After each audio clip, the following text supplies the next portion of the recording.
Hello, everyone. I'm Carol Stern, Executive Director of the Walton Family Foundation, and it's my honor to be with you today to kick off this conference. Although we're not physically in the same space because of the pandemic, I know that even in this virtual setting, our experience is going to be very real because we are a community. We learn and we lead together, and we find a way to come together even when we can't be together.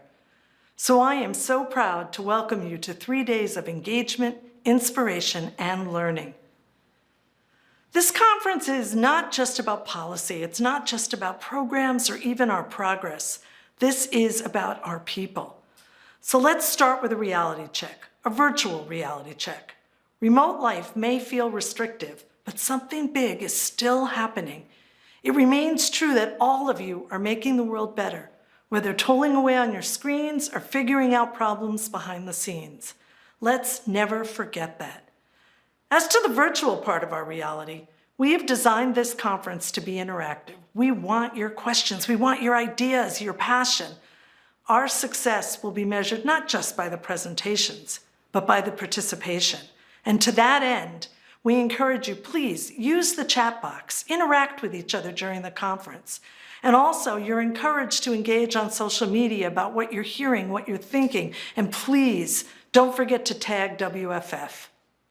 I also have a specific request for every one of you, but I'll come back to that in just a bit. I think you deserve to know where we've been and where we're headed, and that is my focus today. This conference comes at a moment of profound reflection for our family-led foundation. Of course, that's partly because of the circumstances of the moment. Our board chair, Annie Proetti, will have more to say on this American moment shortly, and so will the remarkable speakers we have lined up for you. Yet the reflection to which I refer goes beyond the tumult of last year. As a foundation, we have devoted tremendous thought to the last 5 years and to the next 5 years too.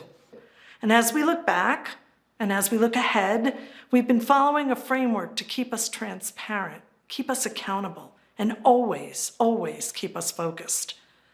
That framework is our strategic plan, which covers a 5-year period.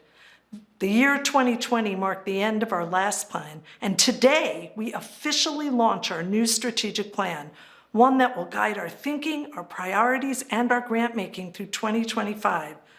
So let me take those two pieces in order. First, where we've come, and then where we're headed. I want to share some highlights of our collective story because it really is remarkable, and it's all about you, the people who make it happen, and the communities we together serve. You made meaningful progress in improving people's day-to-day lives. You collaborated across sectors because the problems we work on don't fit into neat little categories. You listened to local leaders. You took some risks, knowing that progress does not come in the comfort of safety. Across each of our programs, there are so many stories to tell. In K-12 education, millions of students in the cities that our foundation has long supported benefited from citywide academic gains.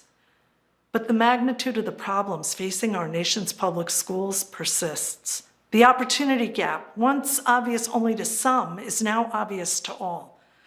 We have to capitalize on this level of awareness and take the bold action to finally make access to a good education not a privilege for some, but a fundamental right for all children.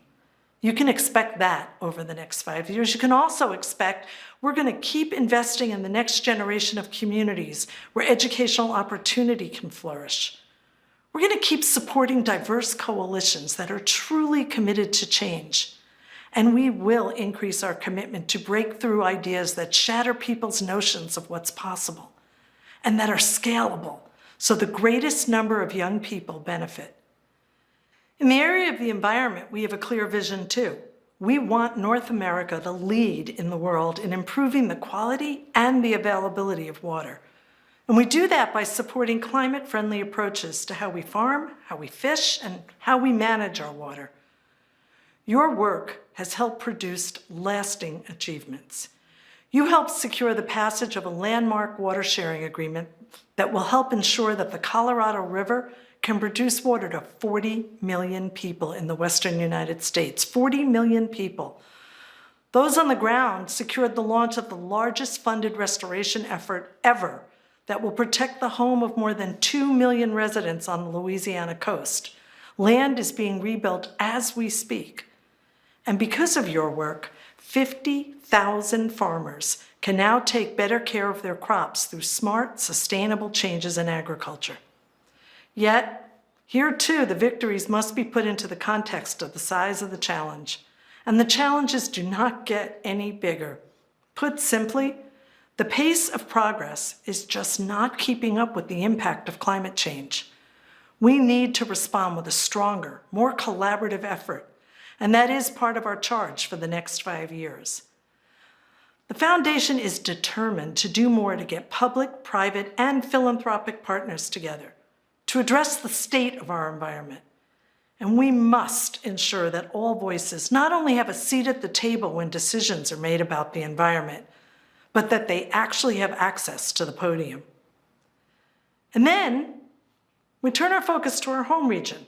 This is another source of great pride for everyone who is part of our foundation family. Building a quality of life in 2 different geographies, one in the hills of the Ozarks and another in the Delta region of the Mississippi River, multiple communities that have different assets, different needs, is challenging. And because of you, both have experienced progress. In Northwest Arkansas, you strengthened schools, you increased the diversity of cultural offerings, you created hundreds of miles of new trails, and you preserved thousands of acres of green space. We will continue to focus on building the economic and cultural vibrancy of this region, while also working to make sure everyone who calls Northwest Arkansas home can benefit from the region's progress. And in the Delta, you helped create educational and economic opportunities. This includes a 100% college acceptance rate, 100% for the 2018 class of West Helena High School. We are so proud of these young people. Still, we know that we have yet to unlock the Delta region's full potential.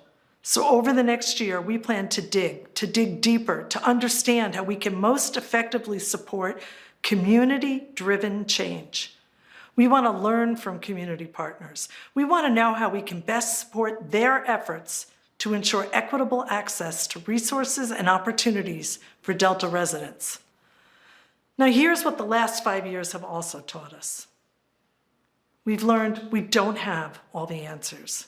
We've learned we fail sometimes. We've learned we need to have enough humility to embrace that and to get better.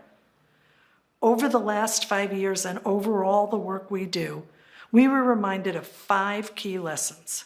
1, supporting grantees takes a lot more than grants. We need to enable our grantees to build their own capacity. We need to give them more chances to learn, and we need to learn with them. 2, solutions are good, but lasting solutions are the ones led by communities themselves. 3, having credibility demands genuine inclusion and lifting up diverse points of view. 4, our impact is magnified when we team up with partners and their strengths are maximized. And then 5, finally, we have to be nimble. We have to be open-minded. We have to take risks. So put it all together, and you can get a picture of our major goals over the next 5 years for the Walton Family Foundation. They drive our strategic plan, and they animate our thinking. We are going to engage communities. We are going to help them to build their capacity for lasting change. We are going to emphasize diversity and inclusion across all of our programs, listening to all that we hear, not only hearing what we listen for. In fact, throughout this conference, you will hear things you agree with, and you might hear things you don't agree with. I'm sure we will too. Our speakers represent their views and their opinions, not necessarily those of the foundation. But we know a diversity of ideas and perspectives is important because we are stronger and our solutions are better when we listen to each other. And we're going to maximize our impact by leveraging the strength of our partners, not only financially, but as thought partners, as learning partners. Our entire approach is built on bridging divides, bringing people together to solve our most urgent problems. That is who we are. That is who you are. We must always engage the communities where we work. We must gather ideas from you and then make decisions with you, not for you. And that brings me to the request that I had for all of you. Specifically, I have one question for every single person taking part in this conference. What change do you want to see in the next 5 years? It's not a rhetorical exercise. This is a call to action. We have arranged for all of you to give us your answers by submitting a short video over the next couple of days. All the details about how to submit your video are on the event website. Again, please be thinking about that question. What change do you want to see in the next 5 years? I am so lucky and truly so thankful to be learning and leading with all of you. Thank you.